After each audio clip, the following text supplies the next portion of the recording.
Expandas. Bueno, la clase pasada habíamos arrancado allá lejos en la Edad Media y habíamos llegado prácticamente hasta el presente, ¿no? Habíamos hablado de la Primera Guerra Mundial, habíamos hablado de una serie de cuestiones del siglo XX, ¿no? Que todo ese tránsito hicimos desde la Edad Media hasta los inicios del siglo XX y habíamos dejado más o menos acá en el Tratado de Versalles, que pone fin a la Primera Guerra Mundial. Habíamos hablado del surgimiento de la Liga de las Naciones como un intento de establecer una organización internacional que evitara de alguna forma futuros conflictos armados, ¿no? Es decir, se buscaba que la Primera Guerra Mundial fuera, como se decía en aquel momento, la última de las guerras, ¿no? Contestándole a Díaz, sí, lo que damos hoy va para el parcial.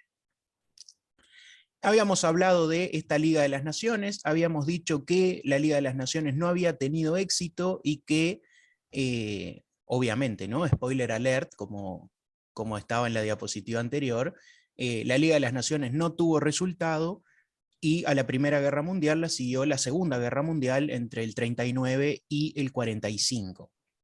O sea que esto no dio ningún resultado y la Liga de las Naciones ya no existe más, se la considera como un antecedente de la actual Organización de las Naciones Unidas, pero una institución que surgió bajo la órbita de la Liga de las Naciones y que hoy en día sigue vigente, o sea, es anterior a las Naciones Unidas, y que sí tuvo éxito, sí dio resultado, fue la Organización Internacional del Trabajo, la OIT. Eso también lo habíamos mencionado en la clase pasada, ¿no? Y que buscaba de alguna forma universalizar regulaciones laborales, como por ejemplo la más famosa y el Convenio Internacional de Trabajo número 1, es decir, el primero aprobado por esta organización, fue la reducción de la jornada laboral a 8 horas diarias, ¿no? O sea, digamos, fue posterior a la ley uruguaya, pero fue el Convenio Internacional del Trabajo número 1, ¿no? Entonces, de alguna forma, internacionalmente se ha ido regulando el trabajo que antiguamente, digamos, era totalmente libre, por ponerlo en algún término, ¿no? Y de esa manera se podía pactar una jornada laboral de 20 horas diarias sin ningún tipo de problema, salvo el problema para el trabajador, obviamente, pero bueno, digamos, a partir de la OIT, ese tipo de regulaciones se va a ir internacionalizando como una forma también de equiparar los costos laborales entre los países, ¿no? Es decir, que los costos laborales no sean un argumento a la hora de establecer derechos para los trabajadores. Esto, de alguna forma, les interesa a ambas profesiones, ¿no? A relaciones laborales, por lo que tiene que ver con la Organización Internacional del Trabajo y las regulaciones de las relaciones laborales, y obviamente a los que hagan relaciones internacionales también les tiene que interesar porque se trata de una organización internacional y su historia y su surgimiento. Pero la clase de hoy vamos a saltar de lo que hemos visto. Hasta el momento hemos visto cuestiones que tienen que ver con lo internacional, hemos visto, perdón, hemos visto historia europea, hemos visto la Primera Guerra Mundial, hemos visto organizaciones internacionales, pero hasta el momento no hemos hablado de Uruguay, ¿no? No hemos hablado de la historia del derecho en nuestro país, que de alguna forma a nosotros también nos tiene que interesar porque bueno, digamos, vivimos acá. Entonces, lo que pasó en el pasado, de alguna forma también afecta a lo que es el ordenamiento jurídico uruguayo moderno. Entonces, hay que ver cómo todas estas cuestiones internacionales repercutieron en el Uruguay. Obviamente no voy a empezar con la gesta de la independencia ni con la patria vieja porque no nos daría la vida, digamos, eh, arrancar allá en la fundación de Montevideo. Así que arrancaremos por la segunda mitad del siglo del siglo XIX, no, un poquito después de la primera Constitución. ¿Cuándo fue la primera Constitución? 1830. Muy bien, la primera Constitución codificada. Exacto. Ahí va. Porque entre 1825 y 1830 tuvimos una constitución dispersa. Ustedes deben haber dado esa clasificación de las constituciones, codificadas, dispersas, flexibles, rígidas, ¿no? Todo eso. Se dice que entre 1825 y 1830 tuvimos una constitución dispersa. ¿Quién es este que está acá en la foto? A ver si alguien sabe.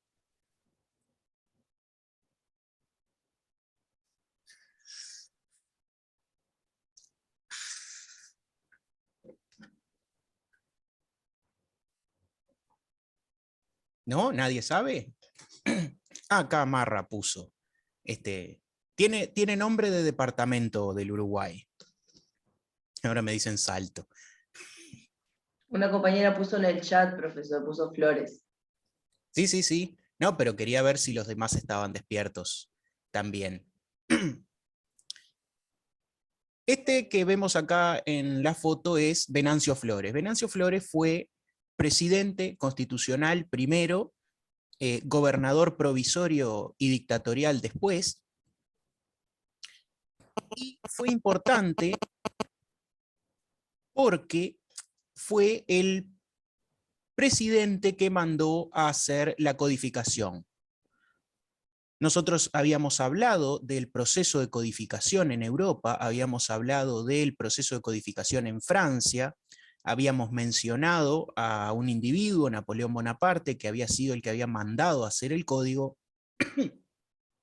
perdón, que es el que había mandado a hacer los primeros códigos, ¿no? El Código Civil, el Código de Comercio, el Código de Instrucción Criminal y el Código del Procedimiento Civil. Flores va a ser el que mande a hacer los primeros dos códigos que va a tener la República Oriental del Uruguay.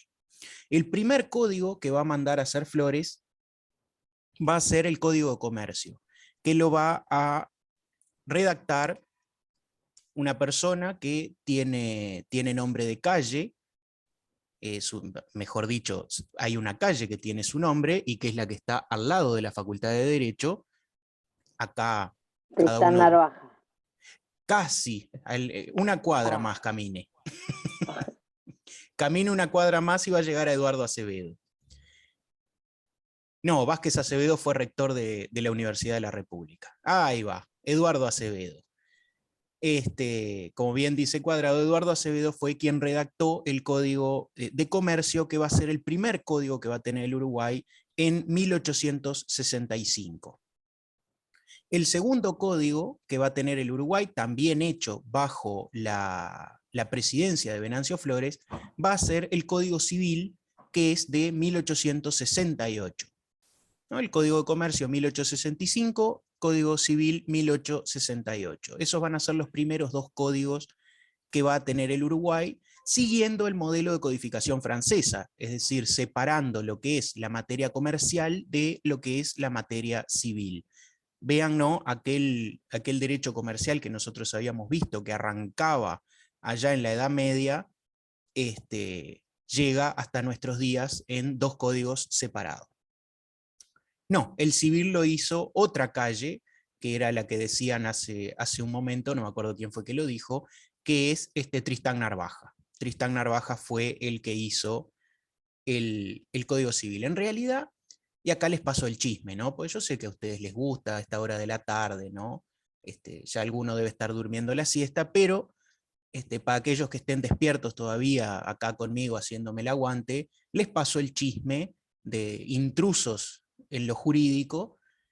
En realidad no se sabe si Tristán Narvaja fue el que hizo el Código Civil. Hay quien dice incluso que Tristán Narvaja le robó el Código Civil a Eduardo Acevedo y lo hizo pasar como propio. Cada uno saque sus propias conclusiones. El argumento para decir que se lo robó es que en realidad la comisión que se creó, cuando se crea la comisión para redactar el Código Civil, En realidad la comisión tenía como objetivo revisar el proyecto de código que había hecho Eduardo Acevedo. Y cuando la comisión termina su labor, lo que hace es entregar el proyecto de código que había redactado Tristán Narvaja. Entonces, ¿hasta dónde el Código Civil que tenemos nosotros lo escribió Eduardo Acevedo y hasta dónde en realidad fue una inventiva propia de Narvaja? ¿Qué material para una peli? Bueno, no sé, podríamos hacer. Yo el único jurista que conozco que hizo una película fue Barrios de Angelis, que fue productor en una película que yo nunca vi, por cierto. Pero habría que, lamentablemente Barrios de Angelis, o no lamentablemente, no sé, eso cada uno tuvo una vida muy compleja, Barrios de Angelis, eso lo dejo a cada uno de ustedes. Lo que sí también es para una película es lo que le pasó a Venancio Flores. ¿Alguien sabe qué le pasó a Venancio Flores después de salir de la presidencia?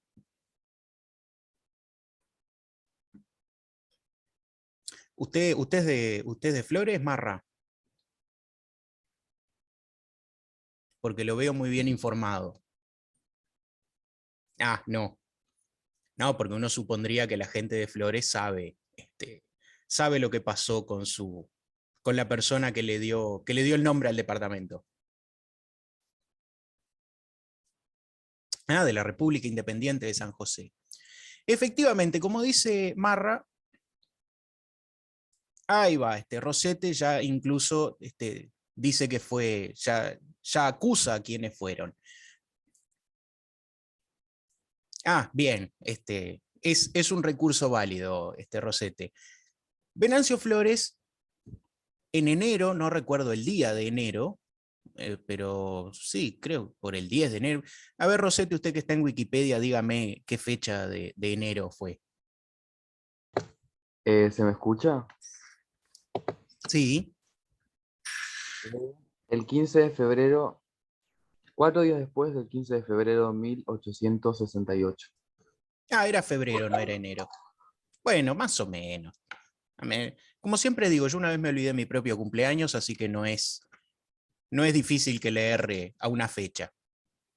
El 15 de febrero, como dice Rosete, como dice Mariño, Venancio Flores iba caminando por la calle, en realidad había una intentona de golpe de Estado llevada adelante por el expresidente Bernardo Berro, y él iba caminando por la calle yendo hacia la casa de gobierno cuando un grupo de desconocidos lo asalta y lo acuchillan en plena vía pública. En el momento no se supo exactamente qué, digamos, quién era Forrisi que quería material para una película, acá tiene material para otra película. En realidad no se sabe quién fue que mandó matarlo, se sospecha que pudo haber sido parte de la intentona golpista de Bernardo Berro. Bernardo Berro lo negó en su momento, antes de morir, pero hay quienes dicen que en realidad fueron otros partidarios dentro de la divisa a la que pertenecía Flores. Flores era parte de la divisa colorada, de lo que hoy es el Partido Colorado. Se sospecha que podría haber sido otros caudillos colorados que, intentando ocupar el lugar que tenía Flores, lo mandaron matar. Lo cierto es que a Flores lo asesinan en la vía pública, clavándole diferentes cuchillos, se arrastra hasta una puerta, la doña que estaba en la puerta le cierra la puerta en la cara, no sabemos exactamente por qué, y bueno, y un cura que iba pasando por ahí, por la calle, que iba caminando, no sé, no tendría nada que hacer, el cura iba caminando, era un cura francés, lo vio ahí desangrándose y fue y le tomó la confesión y le dio la extrema unción ahí mientras estaba muriendo, para que vean material para una película. Me encantaría recapitular historia uruguaya y presentarla artísticamente para darle otra perspectiva al público. Bueno, acá tiene otra perspectiva Forrisi. Es el velatorio de Venancio Flores, era considerado un gran caudillo en su momento, era, digamos, el gran caudillo de la divisa colorada, y cuenta la leyenda que incluso mandaron embalsamarlo a Flores por el gran, digamos, el gran respeto que inspiraba y el lugar de poder que tenía. Lo habían mandado embalsamar, pero en realidad el médico era un médico irlandés, o se supone que era un médico, tenía creo que 21 años, y había venido de Irlanda y presentó un certificado de que era médico. No se sabe exactamente qué tan médico era, intentó embalsamarlo y no le dio resultado, no pudo, se le pudrió el cuerpo. Entonces, eso que ustedes ven ahí en realidad no es el cuerpo de Venancio Flores, y si ustedes piensan que, digamos, está como encogido de hombros, en realidad no está encogido de hombros, le falta el cuello, y le falta el cuello porque en realidad eso es un maniquí. Como se le pudrió el cuerpo, lo que hizo el médico fue cortarle la cabeza y ponerla arriba de un maniquí al que vistió con el uniforme del general Flores. En realidad eso es un maniquí con la cabeza del muerto. Digo como anécdota. Y ustedes dirán, ¿qué tiene que ver esto con la historia del derecho en Uruguay, ¿no? ¿Qué tiene que ver esta anécdota que, si bien es pintoresca y que nos llena de sabiduría acerca de lo que es la historia uruguaya, nos marca, digamos, un aspecto interesante, que es la relación que tiene el derecho con la medicina? Y es que Venancio Flores estuvo varios días en un velatorio, y la gente iba, lo velaron durante varios días, y la gente iba a verlo, iba a presentar el último respeto. Sí, Bisay, ¿vio? Hay gente que miente en el currículum. Bueno, este médico dijo que sabía embalsamar y bueno, no le salió. Bueno, Rosete, lamento que no le guste la foto, pero en realidad creo que no le gusta el contenido de lo que está viendo, pero bueno. Digamos, durante varios días lo estuvieron velando. ¿Y en qué afecta eso al ordenamiento jurídico uruguayo? En mucho, porque se supone que en ese año iba a empezar a regir el nuevo Código Civil de 1868, pero la gente iba al velatorio, y como en ese momento no se usaba tapaboca, ni se tomaban las medidas responsables, ni existía el alcohol en gel, ni le tomaban la temperatura a la gente antes que entrara, se expandió, se esparció por todo, digamos, por todo Montevideo la fiebre amarilla, ¿no? La peste que había en ese momento, que era la fiebre amarilla. Todo el mundo se contagió y afectó sobre todo a los funcionarios de imprenta, que se murieron, y como no había funcionarios de imprenta para imprimir, se aplazó la vigencia, la entrada en vigencia del Código Civil, que empezó a regir en 1869. Simplemente un dato para que ustedes lo tengan, para que vean la importancia de lavarse las manos y de tomar las medidas para evitar los contagios, ¿no? La fiebre amarilla que se propagó en el velatorio de Venancio Flores aplazó la entrada en vigencia del Código Civil, porque se murieron los imprenteros. Vieron que y Forrisi quería hacer una película, pero puede hacer un universo expandido acá, puede hacer, ríase del universo cinematográfico de Marvel, tiene material para rato con esto. Y Profe, pasamos, ¿hasta qué año fue ¿sí? que se aplazó? Perdón.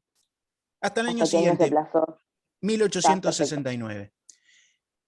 En realidad, técnicamente, y esto es un dato de la historia uruguaya, digamos, que parece importante que ustedes lo tengan. Después del gobierno de facto de Flores, cuando se volvió a instaurar un gobierno constitucional, uno de los debates que hubo fue qué hacer con todas las leyes que había aprobado Venancio Flores durante su gobierno de facto. Él en realidad se había adjudicado el título de gobernador provisorio y dictatorial, ¿no? Dando la idea de que su gobierno de facto no era algo para perpetuarse él en el poder indefinidamente, ¿no? Es decir, ni cambiar la constitución, ni adoptar otro sistema de gobierno, ni ninguna de esas cosas. Simplemente era lo que él decía o como él firmaba los documentos era gobernador provisorio y dictatorial. Entonces, de alguna manera siempre estuvo la idea de que iba a dejar el gobierno. Pero un dato importante es que cuando se reinstaura las instituciones, el Parlamento discute y debate qué hacer con las leyes que se habían aprobado en ese gobierno. E implementan un sistema que se usará para la salida de lo que va a ser después el militarismo de la Torre Santos y Tajes, que se va a usar cuando se salga de la ruptura institucional de Lindolfo Cuestas, y que se va a usar en 1985, cuando se salga de la última dictadura cívico-militar, que es aprobar una ley donde se le dé fuerza y vigor de ley a todas aquellas leyes aprobadas durante un gobierno de facto. ¿No? De esta forma lo que se salvaguarda es la constitucionalidad de todas esas leyes. Nadie puede decir que las leyes aprobadas durante los gobiernos de facto sean inconstitucionales por cuestiones de forma, ¿no? Porque no fueron aprobadas siguiendo el procedimiento de elaboración de la ley. Ahí va, creo que esa es la ley, la que dice Rosete, si mal no recuerdo, es la ley de convalidación de los actos de la última dictadura militar. Yo no recuerdo ahora el número, creo que la que dio vigencia y valor de ley a las leyes de la época de Flores es la 968, si mal no recuerdo. ¿No? Entonces esa solución se implementa a partir de ese momento y es una solución que va a seguir rigiendo en el Uruguay. Pero también no solamente es para que nadie pueda decir que es inconstitucional, sino también para remarcar o recalcar que el Parlamento uruguayo, que los dictadores en el Uruguay no tienen la potestad de, por más que tengan el poder de hacerlo, porque son gobiernos de facto, no tiene potestades jurídicas para decir esto es una ley, y que sepa todo como una especie de mensaje hacia futuros dictadores, ¿no? Que sepan futuros dictadores, ¿no? Se pensaba en aquel momento, que las leyes que ellos vayan a aprobar siempre van a estar digamos, analizadas o evaluadas por un posterior gobierno institucional, ¿no? Entonces es como una especie de mensaje hacia futuros gobiernos de facto. Después veremos cómo va evolucionando. Obviamente la otra opción es derogar absolutamente todo, pero si se deroga absolutamente todo lo que hizo el presidente de facto, nos quedaríamos sin códigos, porque como veremos, la mayoría de los códigos que se han aprobado en el Uruguay han sido aprobados bajo gobiernos de facto. Hasta acá, dudas, preguntas, consultas, sugerencias. Profe, entonces eso... Sí.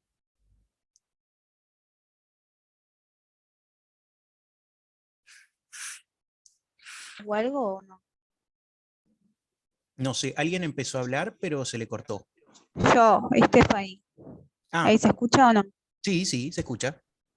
Ah, que esos dos códigos que se mandaron a hacer en el periodo de Flores, ¿quedaron invalidados o algo por el tema de haber sido creados en un gobierno de facto? No, siguieron rigiendo y siguen rigiendo hasta el día de hoy, pero siguieron rigiendo porque una ley posterior les dio fuerza de ley.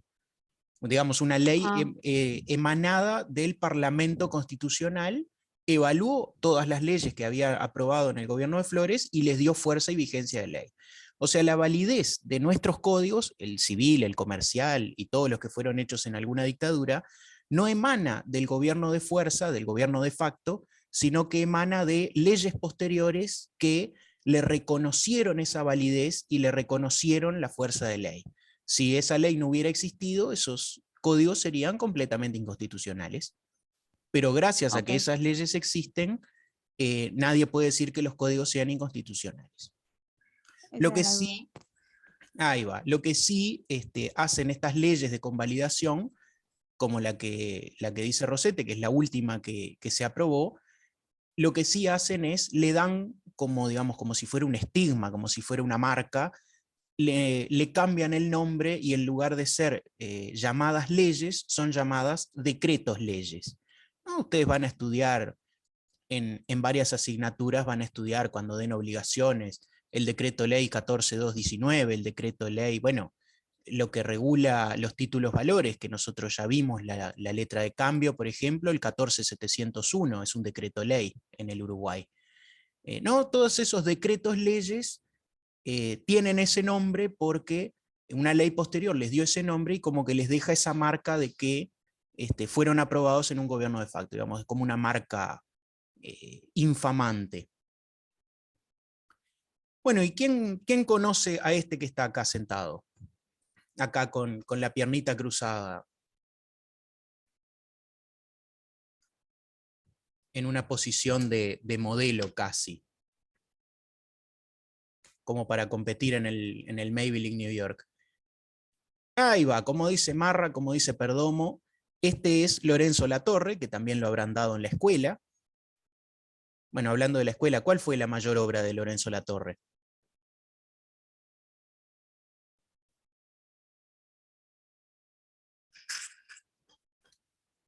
La reforma educativa, Ahí va, no sé quién lo dijo, pero Altamirano. Altamirano. Efectivamente, Latorre fue el presidente de José Pedro Varela, ¿no? De la reforma educativa.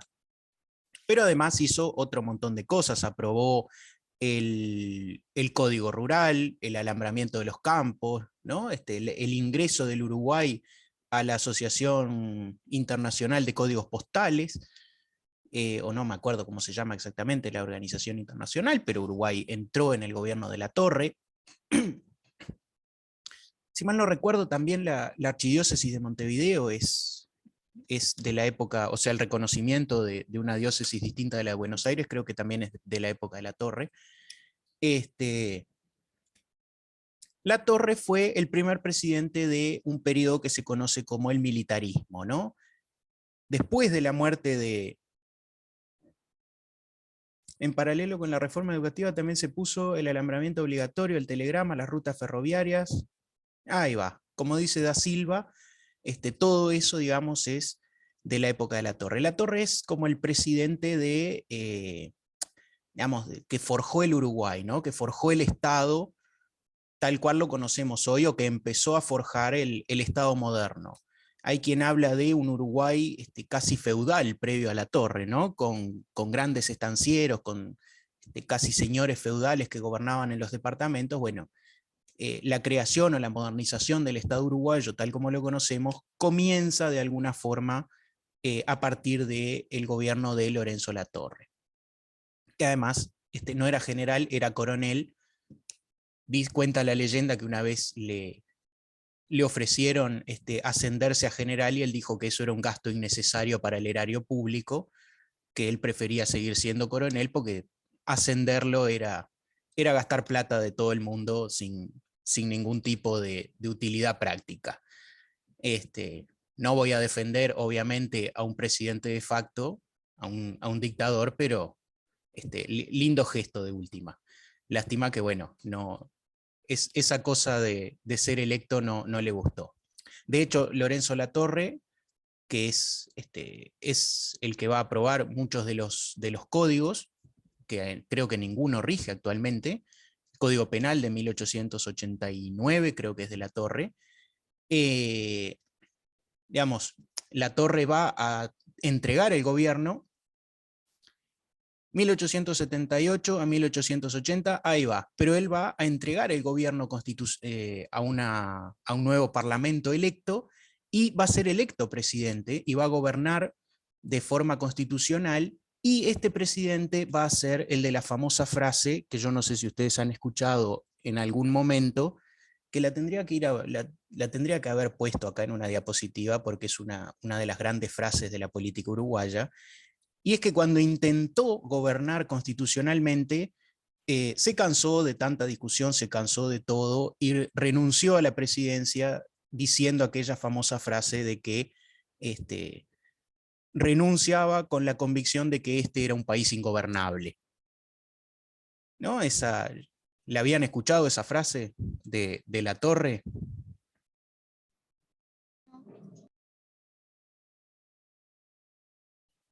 Acá, Perdomo y Cuadrado me dicen que sí. Ah, Da Silva no la había escuchado. Bueno, aprendió algo nuevo hoy.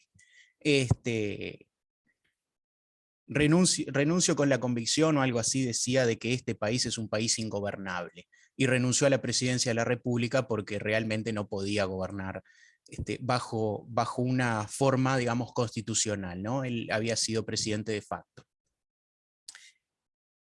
¿No? Entonces acá es donde empieza a forjarse el nuevo Uruguay, acá es donde empieza a forjarse el Estado uruguayo.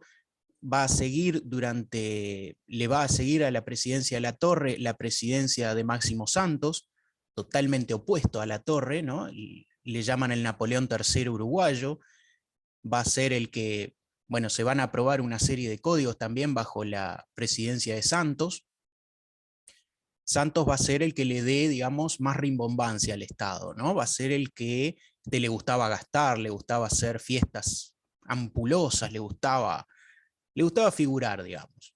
Y Santos va a ser el que va a crear una institución uruguaya que sigue vigente hasta el día de hoy, que es, ¿cómo reconocen ustedes al presidente de la República?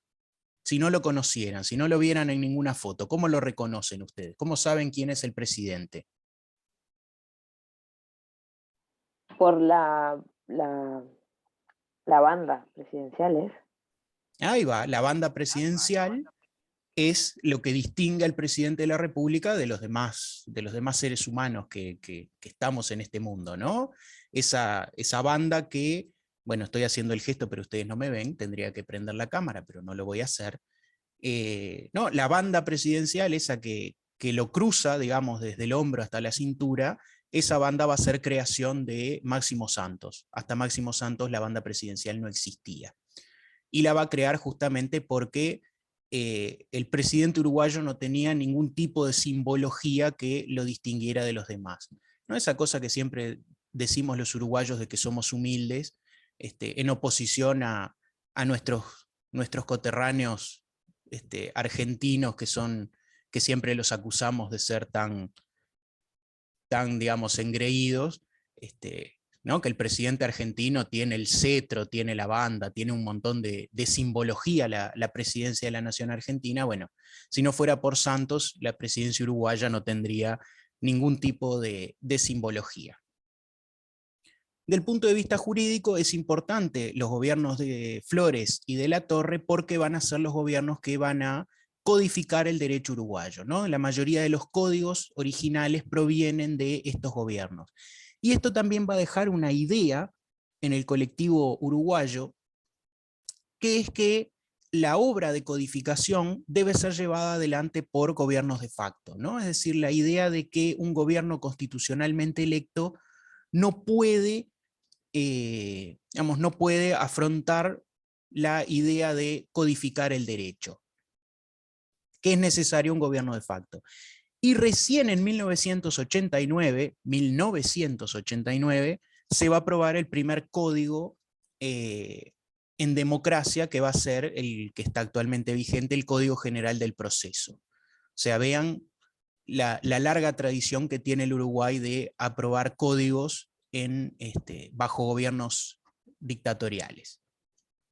Y bueno, cambiamos de presidente, cambiamos de siglo y entramos a hablar de este otro presidente, que me imagino que este sí es más famoso, es más conocido por muchos de ustedes. Siempre hay alguna polémica con el uso de su imagen, de su nombre. ¿Quién es este que vemos en pantalla? Valle. Ahí va. Mal llamado Propios. Es un chiste con el nombre de la calle. Ustedes saben que Propio se llama José Valle y Ordóñez. Ahí va, Mariño también lo puso ahí en el chat. José Valle y Ordóñez va a ser presidente. Primero va a ser presidente interino. Sí, también el chiste con el monumento, pero ese monumento no es a José Valle y Ordóñez, sino que es a su sobrino, Luis Valle Berres. En realidad es al sobrino, no es a este Valle. Los Valle vienen de una larga línea de políticos. Ahí va, como dice Da Silva, José Propios Valle y Ordóñez. Digamos, ustedes saben que José Valle y Ordóñez no fue el primer Valle presidente del Uruguay. El primer Valle fue el general Valle, que ahora no me acuerdo el nombre del general Valle, que fue presidente después que mataron a Venancio Flores. Ese fue el primer Valle, que fue el padre de José Valle y Ordóñez. Luego le seguiría su sobrino, Luis Valle, y luego seguiría el hijo de Luis Valle, que fue el último Valle presidente, que fue Jorge.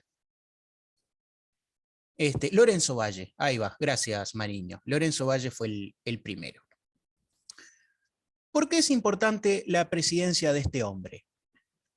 Por varios motivos que les interesará mucho más a los estudiantes de relaciones laborales que a aquellos que están estudiando relaciones internacionales, pero bueno, capaz que metemos algún bocadito de algo de relaciones internacionales.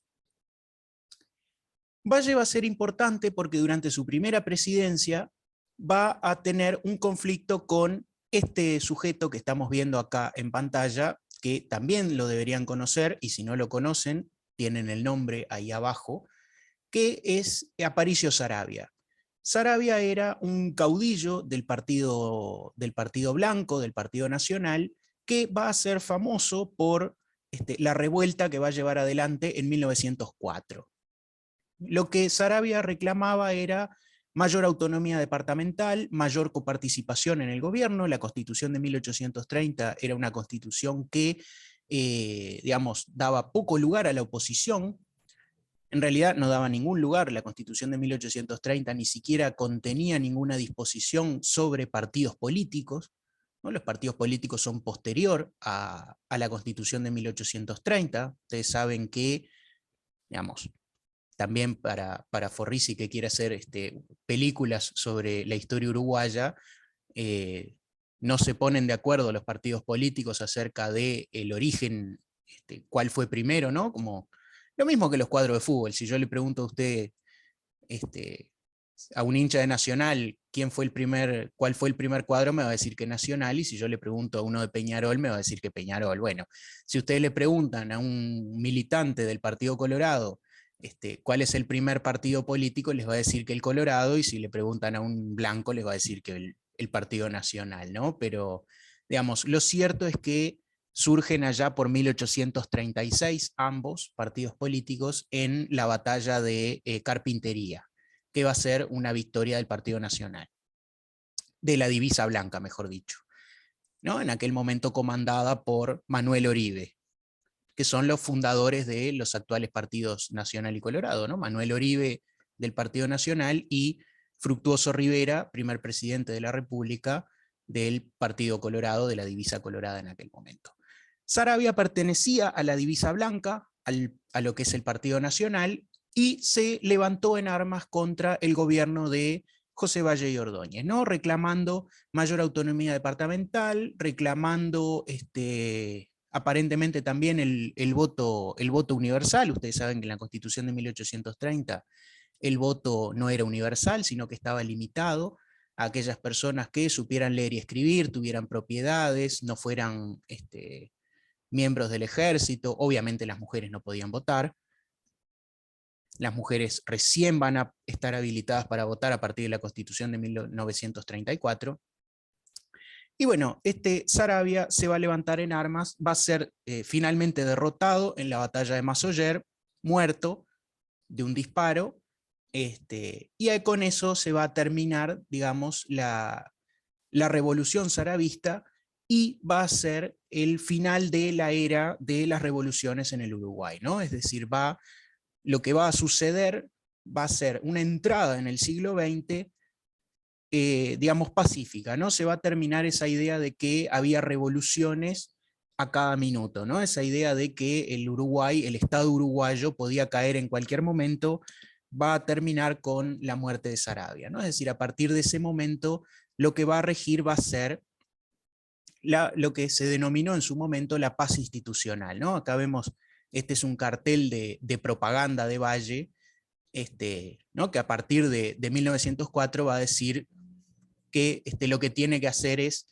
tiene que haber paz institucional. No me ponga en un aprieto, Martínez. ¿Qué quiere qué busca que le diga yo, Martínez? No se sabe, hay muchas leyendas al respecto. Usted quiere que yo me pise el palito y diga, diga alguna versión. Hay diferentes versiones de cómo murió Saravia. Hay quien dice que fue una bala perdida, hay quien dice que fue un francotirador contratado por los colorados para que le diera muerte específicamente a él. Hay quien dice que fue a traición, que fue un miembro de su propio ejército. Hay muchísimas versiones. Lo cierto es que tuvo digamos, fue herido en combate y que se pavoneaba, digamos, arengando a sus propias tropas, se pavoneaba por el frente, es decir, no estaba acobardado en el fondo dirigiendo, sino que estaba en el frente, y bueno, le dio una bala perdida. Después, ¿quién disparó y por qué? Bueno, no sé, era una batalla también. Pero yo ya le vi la mala intención, Martínez. Así que hágame acuerdo en el examen que se lo hacemos perder, no tenemos ningún problema. Nosotros acá somos muy vengativos. Y también Forrisi acota acá, no, le estoy bromeando, Martínez, obviamente. Valle va a introducir un montón de reformas porque lo que va a ser proponer una nueva constitución. Todo el mundo estaba de acuerdo en que la Constitución de 1830 ya estaba muy viejita, ya había que jubilarla, y bueno, Valle va a proponer una nueva Constitución. Características del vallismo que a ustedes les puede interesar, ¿no? Sobre todo a los que estudian relaciones laborales, es que las reformas laborales que va a introducir José Valle y Ordóñez, sobre todo lo que es la ley de las 8 horas, la famosa ley de la silla, ¿no? Que dice que en todo lugar de trabajo tiene que haber una silla para que el obrero pueda sentarse. Todo este tipo de regulaciones, de leyes, van a ser previas a los estallidos sociales. Es decir, en el Uruguay se introducen, el Uruguay era un país con escasas diferencias sociales, es decir, nosotros hemos sido históricamente uno de los países más igualitarios de América Latina. Eso no significa que no tengamos desigualdades sociales, significa que nuestras desigualdades sociales son mucho menores a las de otros países. Digamos, y lo que se dice siempre es que previo a la existencia de sindicatos, previo a las grandes manifestaciones que ya se estaban dando en Europa, Uruguay introduce leyes para regular lo que son las relaciones de trabajo, e incluso antes de que existiera una industria demasiado desarrollada, ¿no? Es decir, el Uruguay tiene tuvo en ese momento, el primer vallismo tiene esa característica de que las leyes sociales no vienen como una conquista, o estas primeras leyes laborales no vienen como una conquista ni del movimiento obrero, ni de, digamos, grandes huelgas, sino que vienen desde el Estado, ¿no? Que es la segunda característica, vienen desde el Estado y son previas a los estallidos sociales. Esto incluso cuando empezaron a surgir los sindicatos fue objeto de enormes críticas por parte de los sindicatos, porque se entendía que, sobre todo los sectores más radicales, más cercanos a lo que era el anarquismo, entendían que el Estado lo que hacía era inmiscuirse en algo que no tenía que hacerlo, ¿no? El Estado lo que estaba haciendo era meterse donde no lo llamaban, y que estas reformas laborales tenían que ser producto de, digamos, de huelgas, productos de la actividad sindical, y no leyes otorgadas desde el Estado. Ahí va, Forrisi ahí va haciendo la enumeración de, digamos, me parece que Forrisi está contratada por José Valle y Ordóñez para, digamos, para ir poniendo todos los logros de su gestión. Es la directora de campaña, digamos, para la reelección. Y la última característica del vallismo y de estas obras laborales de estas obras sociales es la confianza en la ley. Es decir, se consideraba que la ley no era simplemente una cuestión jurídica, sino que era un instrumento válido para introducir cambios sociales en el mundo, ¿no? Es decir, la ley era algo que servía y no era simplemente un papel, una hoja, sino que era, digamos, un instrumento válido para introducir cambios en el mundo real, ¿no? Obviamente esto no significa que Valle confiara en que por poner algo en un papel escrito ya estaba todo solucionado. De hecho, las primeras leyes laborales cuentan además con la creación de un instituto que sigue hasta el día de hoy operando en la órbita del Ministerio de Trabajo y Seguridad Social, está al día de hoy, que es la Inspección General del Trabajo, ¿no? Lo que tiene son inspectores que van a los lugares de trabajo y verifican que se cumplan en esos lugares de trabajo las leyes laborales. Incluso los trabajadores pueden ir al instituto, a la dirección de trabajo y denunciar a los empleadores que no cumplen con las regulaciones laborales, ¿no? Y eso se hace hasta el día de hoy. La Inspección General del Trabajo fue creada por José Valle y Ordóñez en este momento, e incluso se dice que Valle puso en la Inspección General de Trabajo, a cargo de la Inspección General del Trabajo, puso sindicalistas, es decir, los primeros representantes de los sindicatos, de los primeros sindicatos que se empezaban a crear bajo el gobierno de Valle, integraron la Inspección General del Trabajo, y Valle decía que los sindicalistas eran los mejores inspectores del trabajo porque no solo eran los que tenían el conocimiento de cómo funcionaban los lugares de trabajo, sino que al mismo tiempo eran los más interesados en velar por el cumplimiento de estas normas laborales, ¿no? Mucho más que si hubiera nombrado un funcionario público que no tenía ningún conocimiento de nada. Entonces, digamos, fomentó la importancia de la Inspección General del Trabajo a través del nombramiento de sindicalistas. También habilitó el divorcio, sí. Y bueno, nunca le pedí permiso al autor de este libro, a Pablo Nay Ferreira.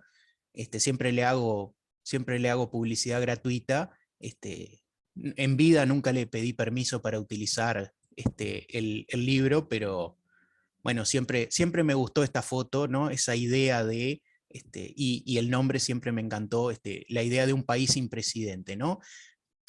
José Valle y Ordóñez va a proponer una nueva constitución, y va a proponer, después de un viaje que había hecho por Europa, después de visitar Suiza y ver el sistema suizo, va a proponer esto, un país sin presidente. Es decir, la idea de que el presidente de la República no exista más y que en su lugar exista un consejo integrado por diferentes miembros, no recuerdo el número que él proponía, y que fuera ese el que ejerciera el poder ejecutivo. Es decir, el poder ejecutivo no estuviera ejercido más por un único individuo, concentrado todo el poder en un único individuo, sino que fueran diferentes personas, ¿no? El poder ejecutivo distribuido.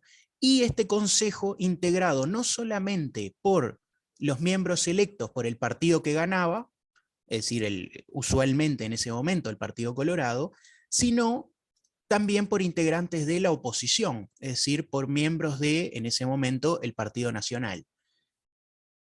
Integrados, ¿no? Para evitar justamente lo que había pasado con Saravia, es decir, Saravia lo que reclamaba era una coparticipación, ¿no? Es decir, que al Partido Nacional se lo aceptara y se le permitiera integrar determinados ámbitos de decisión que no estaba teniendo. Bueno, José Valle y Ordóñez lo que plantea es la necesidad de tener, ahí va, como dice Forrisi, un poder ejecutivo colegiado. Altamirano.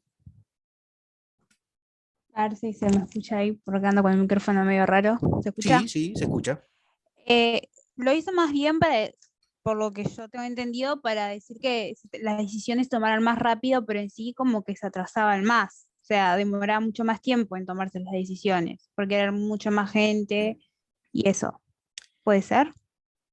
Puede ser, siempre se lo acusó al gobierno colegiado, siempre se lo acusó de ser poco eficiente, es decir, de demorar mucho Porque justamente para tomar una decisión usted necesita una mayoría, y para obtener una mayoría usted necesita debatir con sus colegas para convencerlos de que su punto de vista es el mejor, ¿no? Entonces, cuanta más gente integra un órgano de decisión, más difícil es ser ejecutivo. Y justamente la idea del poder ejecutivo es ser ejecutivo. Siempre se lo acusó a los gobiernos colegiados de eso. También se lo va a acusar de lo mismo al gobierno colegiado de la Constitución de 1952. Yo no recuerdo si es este mismo autor, Pablo Nay Ferreira, el que hizo una investigación que decía que se había puesto a contar exactamente cuántos decretos había sacado el gobierno del 52, no este del 18, sino el gobierno de 1952, y había concluido que en realidad es exactamente igual de ejecutivo un gobierno colegiado que un gobierno unipersonal. Pero digamos, eso fue una conclusión de una investigación que creo que fue este mismo autor que había hecho. Los suizos piensan lo contrario, a ellos les funciona. Bueno, sí, a ellos les funciona. También si nosotros estuviéramos en Europa y tuviéramos los bancos, capaz que a nosotros también no funcionaría, pero bueno, eso se lo dejamos a los suizos.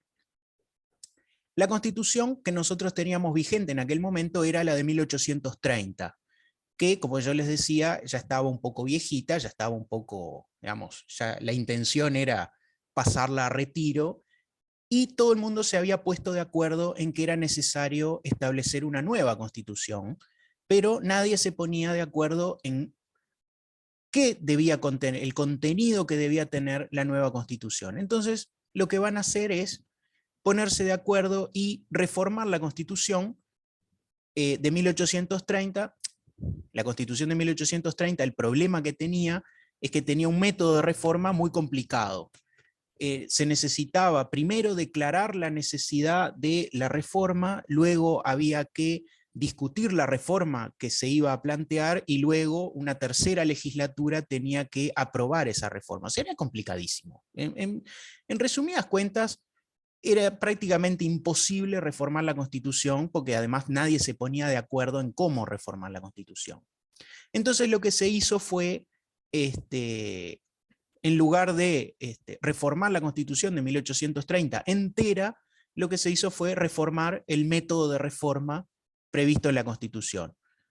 Y en lugar de declarar la necesidad y todo ese proceso engorroso que nunca se podía dar, lo sustituyeron con una asamblea constituyente.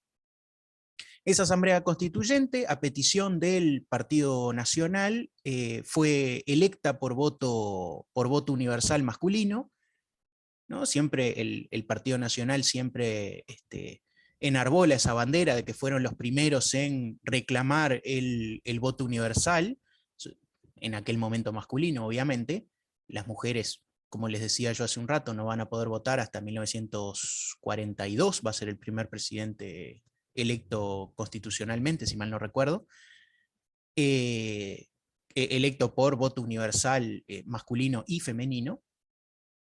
¿No? Se elige una asamblea general constituyente, y en esa asamblea constituyente va a perder el vallismo. Va a ganar los sectores dentro del Partido Colorado, los sectores denominados riveristas, que se oponían al vallismo, y va a ganar dentro del Partido Nacional los sectores herreristas, que eran contrarios a esta idea de un gobierno colegiado. Entonces la constitución que va a salir de esa asamblea constituyente va a ser una especie de monstruosidad, ¿no? Los constitucionalistas hablan de un monstruo de la Constitución de 1918, porque va a unir las dos ideas. Por un lado, las ideas del vallismo, y por otro lado, las ideas de los sectores que se oponían al vallismo. Entonces se va a crear un sistema, un poder ejecutivo bicéfalo. ¿Qué significa bicéfalo? Y yo siempre hago este mismo chiste y nunca nadie se ríe, así que bueno, ustedes tampoco se van a reír. No es un poder ejecutivo bucéfalo, bucéfalo era el caballo de Alejandro Magno, sino que era un poder ejecutivo bicéfalo. ¿Qué significa bicéfalo? Que tiene dos cabezas. ¿Por qué se dice que, gracias Mariño, lo aprecio mucho. Gracias, Cuadrado. Me reí, También. profe, perdón. Bien, gracias. No, yo te aprecio, yo sé que a ustedes te les cuesta reírse de mis chistes, pero gracias. ¿Qué es un sistema? ¿Por qué era un poder ejecutivo bicéfalo, es decir, que tenía dos cabezas? Porque por un lado, gracias Da Silva, por un lado tenía un presidente de la República, es decir, mantenía al presidente de la República, y por otro lado va a tener un Consejo Nacional de Administración. Y este Consejo Nacional de Administración sí va a ser colegiado. Va a estar integrado por miembros del partido electo, que creo que todos fueron del Partido Colorado, creo, si mal no recuerdo, pero también va a tener miembros de la oposición, es decir, del Partido Nacional. El propio Valle y Ordóñez va a integrar este Consejo Nacional de Administración en más de una ocasión, es decir, va a ser dos cabezas dentro del Poder Ejecutivo. El presidente se va a encargar de las relaciones exteriores, es decir, lo que tiene que ver con Cancillería, lo que tiene que ver con embajadas, representar al Uruguay en el exterior, y se va a encargar de la defensa, lo que tiene que ver con el ministerio que en aquel momento se llamaba de Guerra y Marina, y lo que tiene que ver con la policía.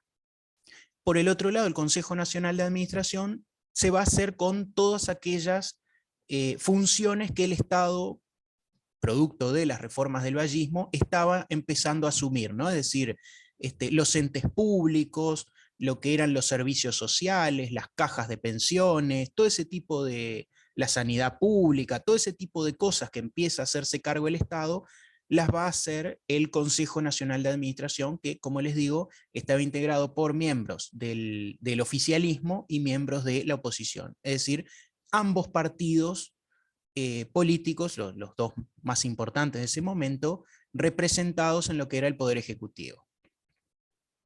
Claro, todo lo que tenía que ver con relaciones internacionales estaba de cargo del presidente de la República. Y un dato del vallismo que les puede interesar a ustedes, sí, podría ser Cuadrado, de relaciones laborales. Sí, todo lo que tenía que ver con las regulaciones del trabajo, la Inspección General de Trabajo, todo ese tipo de cosas estaba de cargo del Consejo Nacional de Administración. Para los de relaciones internacionales que se deben estar aburriendo en esta clase, más de lo que se aburren habitualmente en mis clases, les tiro un dato poco conocido del vallismo. José Valle y Ordóñez, en un momento que él no era presidente, lo manda a Uruguay como representante a una reunión internacional, no recuerdo si era de la Liga de las Naciones exactamente, y en esa liga no, era previo al estallido de la Primera Guerra Mundial incluso. Valle y Ordóñez en esa conferencia internacional propone la existencia de una organización internacional, previo a la existencia de la Liga de las Naciones, previo a la existencia de la ONU, previo a todo, propone que es necesaria la existencia de una organización internacional que tenga representación de todos los países y que tenga una fuerza propia, una fuerza militar propia, que obligue a los estados a cumplir los tratados internacionales y que sirva para disuadir a los estados de recurrir a las armas. Y esto lo proponía Valle ante un foro internacional, no recuerdo si fue en Ginebra, en donde, o en Estocolmo, que lo propuso, y lo propuso de esa manera justamente para evitar lo que era la escalada bélica de lo que iba a ser la Primera Guerra Mundial. Es decir, Valle veía que se venía la Primera Guerra Mundial y propuso esa organización internacional, incluso con una fuerza militar propia, para prevenir un conflicto armado a gran escala. Se pueden imaginar, se le rieron en la cara a todos los demás países y dijeron que eso era una idea totalmente descolgada del cielo, que no tenía ni pies ni cabeza. Y dato anecdótico interesante, el único que se acercó y le dijo que eso era una buena idea fue el representante de Suiza. Así que la relación de Valle con los suizos siempre fue muy cercana, ¿no? Esa anécdota la contó Caetano, no la leí en ningún libro. Así que no les puedo pasar la cita bibliográfica, si alguien les pregunta, lo dijo Caetano. que en materia de vallismo y de historia de este periodo es una fuente bastante confiable dentro de todo. Hacia 1929 va a morir José Valle y Ordóñez. Ahí va, como dice Bisay, un adelantado. Propuso eso antes de la existencia de ninguna otra organización. Así que para los que hacen internacionales, sepan que Uruguay fue pionero en proponer este tipo de cosas. Valle va a morir en, bueno, capaz, sí, como Julio Verne cuadrado. José Valle y Ordóñez y Julio Verne son viajeros en el tiempo. Sobre Uruguay y las políticas exteriores. No lo leí ese. Debe estar interesante. José Valle y Ordóñez muere en 1929 y el presidente que había en ese momento era el general Gabriel Terra. ¿Qué pasó en 1929? Esto sí lo tienen que saber porque lo han dado en el liceo hasta el cansancio. La crisis. Ahí va, el coro, bien afinado el coro. La crisis de 1929. Obviamente la crisis estalla en Wall Street, en los mercados norteamericanos, pero va a tener repercusión internacional. Y obviamente Uruguay también se va a ver afectado por la crisis de 1929. Y digamos, ahí va, la Gran Depresión. Y esto, como dice Da Silva, nos afecta también a nosotros. Y como siempre, y esto es otra característica del Uruguay, por lo menos del Uruguay del siglo XX, cada vez que Uruguay ha tenido crisis económicas profundas, se ha culpado, bueno, eso sigue hasta el día de hoy en realidad, se ha culpado al gobierno de turno y en aquel momento y durante todo el siglo XX se culpaba no solo al gobierno, sino también a la organización de este. Entonces se le echaba la culpa a la Constitución y se decía que reformando la Constitución íbamos a salir de la crisis económica. ¿No? Y además esto estaba abonado por algo que decía alguien hace un ratito, que no recuerdo quién fue, esa idea de que el gobierno colegiado, ¿no? los consejos colegiados, tardan en tomar resoluciones y se necesitaba un gobierno fuerte, un gobierno con un presidente de la República que tomara decisiones rápido para intentar salir de la crisis económica. Tanto es así que no recuerdo el año, 1931 creo que fue, sé que fue en marzo, el presidente de la República, el general Gabriel Terra, da un golpe de Estado, el famoso golpe de Estado de los bomberos, porque lo dio desde el cuartel de bomberos, es decir, hizo un decreto disolviendo las cámaras, pero no sacó al ejército, sino que lo hizo con los bomberos, el único país en el mundo que ha dado un golpe, que los bomberos han dado un golpe de Estado. Es un poco en broma, en realidad firmó el decreto desde el cuartel de bomberos porque él estaba ahí, bueno, lo firmó ahí, pero siempre se dice que Terra fue el presidente que dio el golpe de Estado con los bomberos. Y la idea del golpe de Estado era justamente redactar una nueva constitución que eliminara el Consejo Nacional de Administración y lo sustituyera por un presidente de la República que fuera un hombre fuerte, un hombre que pudiera solucionar los problemas que había dejado la crisis económica del 29 y la situación económica general del Uruguay. Ahí va, como dice Forrisi, era por si ardía el golpe de Estado. Es famoso el evento, digamos, cuando se enteró el expresidente Baltasar Brum, que era expresidente y en ese momento él integraba el Consejo Nacional de Administración, cuando se entera del golpe de Estado, sale a tirotearse, ¿no? Lo iban a arrestar, porque iban a arrestar a todos los integrantes del Consejo Nacional de Administración, y Baltasar Brum, en un intento por defender lo que era la Constitución, él había sido presidente, en un intento por defender la Constitución y por defender las instituciones, etc., sale armado con la intención de tirotearse con la policía, es decir, con la intención de resistirse al arresto.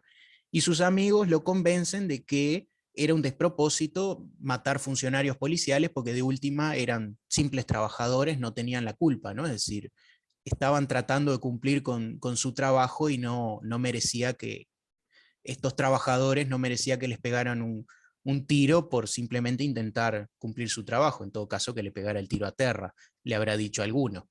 Y bueno, la única forma que encontró de resistirse al arresto sin dañar a nadie era en un acto de rebeldía y de demostrar su disconformidad con el golpe de Estado, ¿no?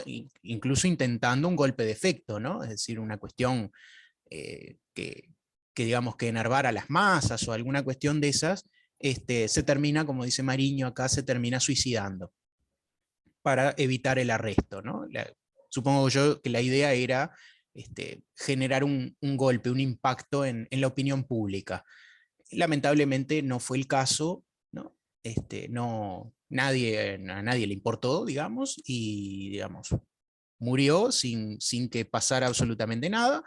Terra se hizo con el gobierno, modificó la Constitución, y esa va a ser la Constitución de 1934, que, como les decía, elimina el Poder Ejecutivo colegiado, elimina el Consejo Nacional de Administración y e instituye lo que es el presidente de la República y lo que hoy en día sigue existiendo, aunque con sus diferencias, el Consejo de Ministros. Es decir, el Consejo de Ministros que ustedes ven hoy en día, que sale en las noticias, ¿no? Se reunió el Consejo de Ministros en Anchorena, el presidente con el Consejo de Ministros, etc.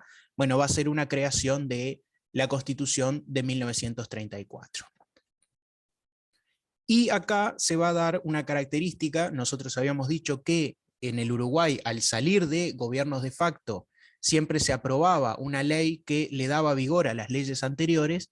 Al salir del gobierno de facto de Terra, eso no pasó porque la nueva constitución, que fue votada, además, sometida al cuerpo electoral para que votara si estaba de acuerdo, que votó estar de acuerdo, en la misma constitución se contenía una cláusula que decía que todas las leyes aprobadas durante el gobierno dictatorial eran válidas, entonces no fue necesario hacer una nueva ley. Pero eso fue votado por el cuerpo electoral, o sea que la validez de las leyes estaba de últimas dada por las elecciones que se habían celebrado. La misma solución se va a dar en 1942, cuando se salga del golpe, el llamado golpe bueno, y la misma solución van a intentar los militares en 1980, cuando se dio aquel plebiscito para aprobar una nueva constitución en el 80, que al final terminó ganando el no, y bueno, se salió en el 85 con la solución que nos había legado, digamos, de alguna forma el siglo XIX. Se aprueba una nueva constitución, la del 34, que va a regir hasta 1942, en el 42 se modifica. En 1936 se va a incluir en la Constitución una figura que hasta el día de hoy sigue existiendo en el derecho uruguayo, que es el vicepresidente de la República. Y, como ya estamos cerca de la hora, para ir terminando y para darles, digamos, ya que hemos hablado tanto de relaciones laborales, de reformas del vallismo, de la ley de las 8 horas, etc., para darles una pequeña atención a aquellos que están estudiando relaciones internacionales, en 1948 se va a crear la Organización de las Naciones Unidas. Uruguay va a ser miembro fundador también de la Organización de las Naciones Unidas, y se va a crear en realidad se crea antes, en el 44, 45, una cosa por el estilo. Se va a crear esta Organización de las Naciones Unidas con los países vencedores de la Segunda Guerra Mundial. Ustedes saben que Uruguay es una de las potencias vencedoras de la Segunda Guerra Mundial. Ahí va, en el 45, cuando termina la guerra, Uruguay le declara la guerra a Alemania y al Imperio del Japón en el 45, o sea que nosotros somos una potencia vencedora de la Segunda Guerra Mundial. Estén orgullosos todos de que les ganamos a los alemanes, ¿no? Es más, los alemanes, ni bien les declaramos la guerra a nosotros, se rindieron, fue casi instantáneo. Hay quien dice que en realidad los alemanes ya estaban por rendirse y que nosotros les declaramos la guerra en el último momento, pero no, en realidad fue ni bien nosotros les declaramos la guerra, ellos se rindieron del miedo que les provocaba nuestras potentes Fuerzas Armadas, ¿verdad? Pero digamos, bromas aparte, Uruguay fue de los fundadores de las Naciones Unidas, fuimos... Sí, nosotros mandamos cornebif a los franceses. Nosotros fuimos potencia vencedora de la Segunda Guerra Mundial y como tal nos ganamos nuestro derecho a ser fundadores de la Organización de las Naciones Unidas. No, Bisay, nosotros a ambas Francias, nosotros le vendemos a todo el mundo, Uruguay le vende absolutamente a todo el mundo. Y esta Organización de las Naciones Unidas va a ser importante, obviamente, para lo que son las relaciones internacionales, no solo porque cada país tiene un único asiento, es decir, no importa la población, la importancia económica, etcétera, que eso además fue una propuesta de Uruguay, entre otros países que no iban a aceptar unirse si no se respetaba esto, porque las grandes potencias obviamente querían que la representación fuera o por población o por poderío económico, etcétera, y bueno, se acordó que cada país tuviera un solo asiento, es decir, desde la isla del Pacífico más perdida y remota hasta la potencia más importante del mundo, todos tienen exactamente la misma voz y el mismo voto en la Asamblea de las Naciones Unidas. Y esta asamblea va a ser importante porque en 1948 aprueba uno de los documentos más importantes, que es que está sosteniendo Eleanor Roosevelt, que es la Declaración Universal de los Derechos Humanos. ¿No? Esto opera algo así como operó en su momento la Declaración Universal de los Derechos del Hombre y del Ciudadano, y es una carta donde se contienen los derechos mínimos o los derechos básicos que todo ser humano tiene por el solo hecho de ser humano. Y quien integra las Naciones Unidas reconoce la existencia de estos derechos y debe respetarlos dentro de su territorio. Entonces, es importante para lo que es las relaciones internacionales actualmente, porque ningún país del mundo puede escapar al reconocimiento de estos derechos. Eso no significa que los respeten, significa que los reconocen, y al reconocerlos se les vuelven obligatorios y uno puede exigir el cumplimiento de estos derechos humanos mínimos en cada uno de los países del planeta. Obviamente en algunos se cumple más que en otros, como todos ustedes sabrán, y no hace falta que se los diga.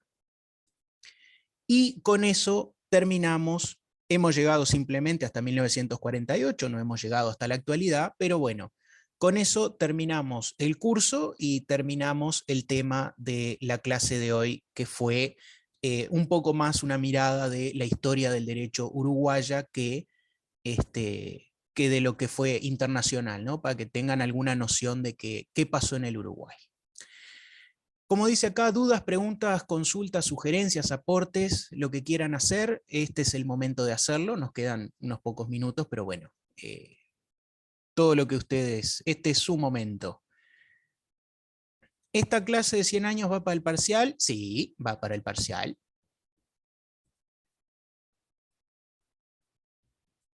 ¿Dudas, preguntas, consultas, sugerencias? Profe, a mí hay algo que no me quedó claro. Sí. Las que dijiste, espera que lo tengo anotado en sus apuntes, que ahora no entiendo nada.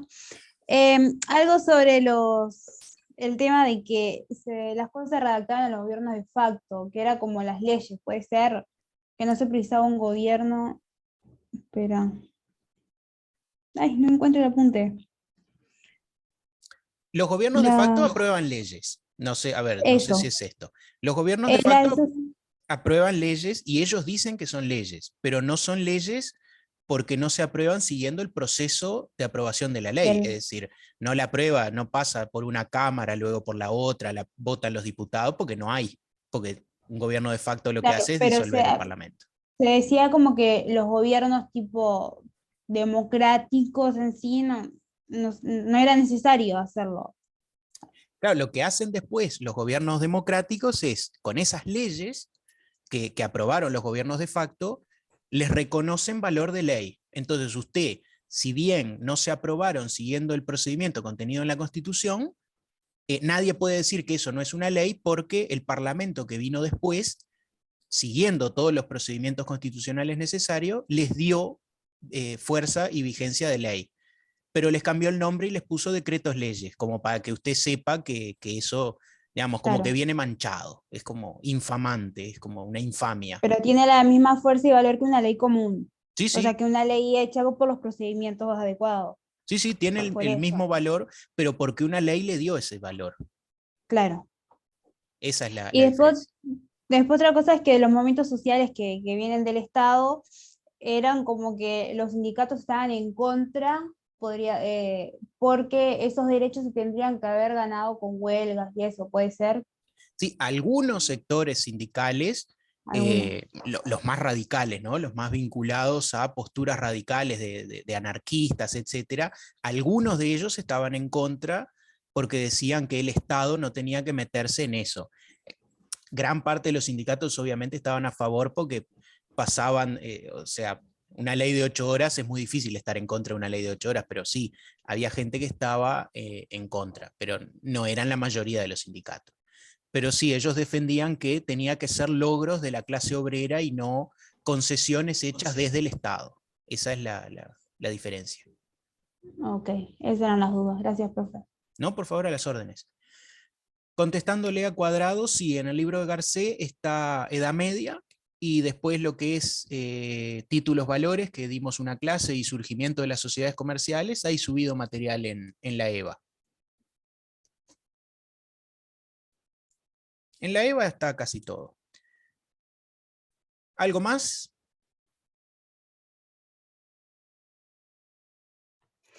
Profe, y de lo que dimos hoy, nos basamos en la clase, digamos, de hoy. ¿O hay bibliografía? Más que nada en la clase sí, y voy a ver si encuentro algo, se lo subo, pero no sé, no he encontrado mucho así que esté sistematizado y simple. Sí, igual la clase quedó clara, así que tranqui. Gracias, Cabrera. Gracias. Gracias. Yo sé que usted me lo dice porque comparte el apellido conmigo.